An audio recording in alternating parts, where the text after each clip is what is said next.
Uhali gani mwana mchezo wa Seba Sport, karibu sana katika michezo ripoti, na mimi ni ripota wako Seba.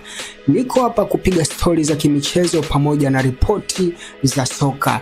Nikianza moja kwa moja katika purukushani za weekend iliyopita katika michuano mbalimbali.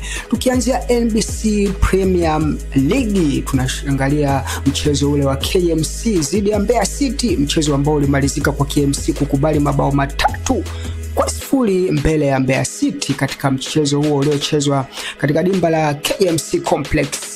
Naam, tukija jana pia katika muendelezo huo wa NBC Premier League tunashuhudia Coast Union wakibana mbavu Mtibwa Sugar, lakini JKT Tanzania pia wakibanwa mbavu na Namungo katika sare ya goli 1-1. Nikihamia katika anga za kimataifa katika bara la Afrika, michuano ile ya kimataifa hususan kwa vilabu vyetu vinavyoshiriki kutoka Tanzania, tunakuja Jumamosi tarehe 18 tunashuhudia Young Africans akipoteza mchezo mbele ya Silver Strikers ya pale Malawi, mchezo huo ambao ni wa kwanza wa kutafuta tiketi ya kwenda hatua ya makundi.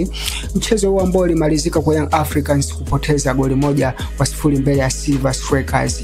Wananchi wanaweza kupindua meza katika mchezo wa marudiano? Tusubiri tuone.